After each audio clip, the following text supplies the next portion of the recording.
اگر کوئی چیز تقدیر میں نہیں بھی لکھی تو پھر بھی دعا ضرور کرنی چاہیے، کیونکہ تقدیر کے سامنے ہم بے بس ہیں، تقدیر لکھنے والا تو بے بس نہیں ہے۔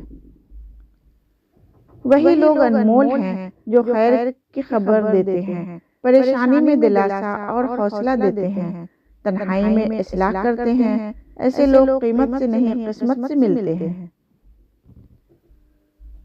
ماں باپ کو ساتھ رکھا نہیں جاتا بلکہ ماں باپ کے ساتھ رہا جاتا ہے۔ یہ دنیا مکافات عمل ہے۔ آج تم کسی کے راہ میں پتھر رکھو گے، آنے والا وقت تمہاری راہ میں پہاڑ بن جائے گا۔ کتنی جلدی ہم سے دور چلے جاتے ہیں وہ لوگ جنہیں ہم زندگی سمجھ کر کبھی کھونا نہیں چاہتے۔ اے موسیٰ کے لیے دریا میں راستہ نکالنے والے ہمارے رب، ہم پر رحم فرما، آمین۔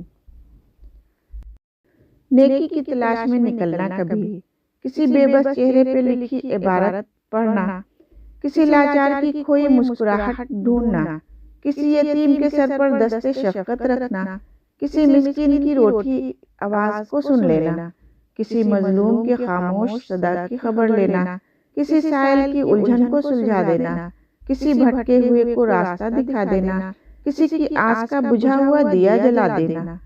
گر کوئی نہ ملے تو رب سے دعا کرنا، خالق ناتواں مخلوق سے بھرم ایسے ہی قائم رکھنا۔ تم قطرہ مانگتے ہو، میرا رب دریا عطا کرتا ہے۔ اللہ کی ذات سے کبھی نا امید مت ہونا، وہ زندگی وہاں سے شروع کر سکتا ہے جہاں سے آپ تصور بھی نہیں کر سکتے۔